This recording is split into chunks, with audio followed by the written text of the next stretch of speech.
नमस्ते। India world's largest democratic country. पता है हमारे देश की खास बात क्या है? हमारे फंडामेंटल राइट्स। बेशक यही तो हमें पावर देता है बोलने की, अपने आप को अभिव्यक्त करने की आजादी। पर पता है प्रॉब्लम कहाँ शुरू होती है? जब लोग ये सोचने लग जाते हैं कि उनको बोलने की आजादी मिली हुई है तो वो किसी के खिलाफ भी बोल लेंगे और अपने दिमाग में जमा हुआ गटर कहीं पर भी परोस सकते हैं। पर इंडिया में स्वच्छ भारत अभियान इसलिए थोड़ी शुरू हुआ है कि जब चाहे अपने दिमाग का गटर किसी के सामने भी रख दें, अपने दिमाग में भरा हुआ पूरा कचरा लोगों के सामने रख दें और ये बोले कि हमें फ्रीडम ऑफ स्पीच है। पर मुझे हैरानी तो इस बात की होती है कि अग्रिमा मैडम को टारगेट क्यों किया जा रहा है, क्योंकि ऐसा पहली बार तो हुआ नहीं है कि इंडिया में किसी देवी देवताओं के बारे में इस तरीके की बातें हो रही है। पहली बार किसी हिंदू देवी देवता को टारगेट किया जा रहा है, उनके बारे में मजाक बनाया जा रहा है सोशल मीडिया पर, और सो कॉल्ड कॉमेडी के नाम पर देवी देवताओं का मजाक बनाना तो आजकल बहुत ही ज्यादा आम हो गया है। स्टैंड अप कॉमेडी के पुराने वीडियोस ही निकाल कर देख लो, उसमें कितने सारे देवी देवताओं का मजाक अब तक उड़ाया जा चुका है। और ताज्जुब की बात तो ये है कि लोग ऐसे वीडियोस को देखना भी पसंद करते हैं, क्योंकि ये पता चलता है उन वीडियोस के लाइक्स डिसलाइक्स रेशियो से।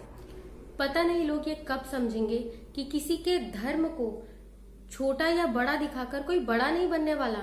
ओके, जब आप स्टैंड अप कॉमेडी के लिए प्रिपेयर करते होगे तो डायरेक्ट लाइव जाकर तो नहीं बोलते होगे ना, पहले कोई ना कोई स्क्रिप्ट तो लिखते होगे ना। तो क्या अपना दिमाग किसी गटर में छोड़कर आते हो, ये सारी बातें लिखने लग जाते हो?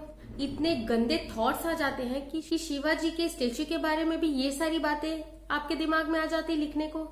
अगर पता होता कि जिनके बारे में आप बात कर रहे हो वो कौन है तो शायद ये नौबत ही ना आती। लेकिन पता होने के लिए भी कुछ पढ़ा लिखा होना जरूरी है। थोड़े दिमाग की तो जरूरत हर किसी को होती है ना, कि आप लोग के पास उतना भी नहीं है। अब इस वीडियो को ही देख लीजिए, किस तरीके से गणपति जी का मजाक उड़ाया जा रहा है। पता है किसकी? गणेश की। मैं मान गया कि पहली प्लास्टिक सर्जरी आपने करी है, इंडिया में हुई है, तो ठीक से तो कर लेते।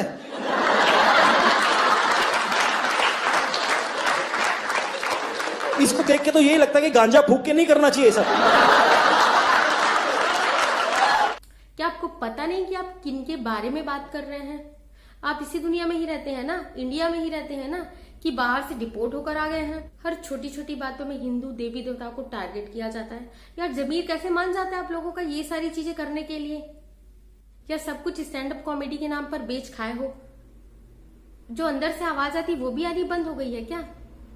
ऐसे बहुत सारे वीडियोस हैं जिसमें खुलेआम हिंदू देवी देवता का मजाक उड़ाया जाता है और हम सब ये सारी चीजें देखते हैं और खामोश रहते हैं।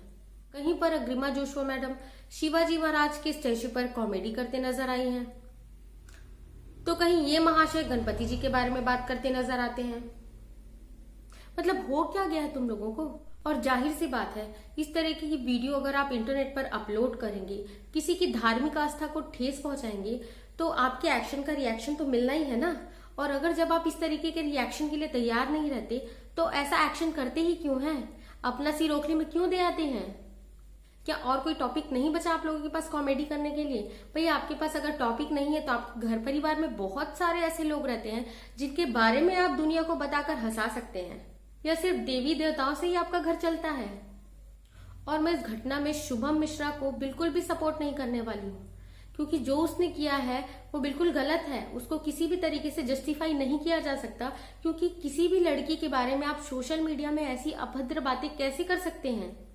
इस तरीके के शब्दों का प्रयोग किसी भी लड़की के लिए करना बिल्कुल ही गलत है। खैर, जो शुभम मिश्रा ने किया उसकी सजा उसको मिल गई है, पर बात यहाँ पर आकर रुकी नहीं है। क्या आपको लगता है कि ये सारी चीजें, इन सब चीजों में मजाक बनाना क्या कम हो जाएगा या बंद हो जाएगा? क्या आपने अपनी इस गलती से सीखा? अगर आपने इस गलती से कुछ सीखा होता ना, तो अगर आप माफीनामा लिखती तो इस अंदाज में नहीं लिखती, जिससे ये पता चलता है कि आपने कितने बेमन होकर ये काम किया है। पता है, इसमें गलती उन लोगों की भी है जो बिना किसी रिसर्च के किसी भी देवी देवताओं के बारे में कुछ भी बातें अपने खोखले दिमाग से निकाल कर लिख देते हैं और ये कंटेंट खुद प्रोवाइड करते हैं ऐसे so called stand up comedians को। पहले थोड़ा सोच के तो आया करो कि क्या लिख कर आते हो आप लोग, क्योंकि सारे धर्म अपने आप में यूनिक हैं। यही तो बनाता है इंडिया को सबसे यूनिक देश। कम से कम इंडिया की छवि तो खराब मत करो। अगर आप अच्छा नहीं कर सकते तो किसी का बुरा तो मत कीजिए। कॉमेडी और बेहूदगी के बीच बिल्कुल थिन लाइन होती है, कम से कम उस लाइन को तो क्रॉस मत कीजिए। अगर आप कॉमेडी कर रहे हैं तो आपको ध्यान रखना चाहिए कि आप किस बारे में बात कर रहे हैं, क्योंकि ऐसे टॉपिक्स बहुत ही ज्यादा सेंसिटिव होते हैं, तो उसमें घुसना ही क्यों। अगर आप किसी सेंसिटिव टॉपिक के बारे में बात कर रहे हैं तो आपको पहले इन सब चीजों की नॉलेज होनी चाहिए कि इसका रिएक्शन क्या आ सकता है। और जो लोगों का जो गुस्सा, जो एंगर निकल कर आ रहा है सामने, वो तो जाहिर सी बात है, वो तो बहुत पहले ही हो जाना चाहिए था। वैसे मैं तो इतना कहूंगी कि इस तरीके का वीडियो बनाकर कभी भी आप धर्म के बीच हेट स्प्रेड करने की कोशिश बिल्कुल न कीजिए। बस यार, इस तरीके की अगर सेंसिटिव टॉपिक पर अगर आप कोई वीडियो बनाएंगे और लोगों के बीच अगर हेट स्प्रेड होती है तो इसके लिए जिम्मेदार कौन होगा आखिर? सोचने वाली बात है।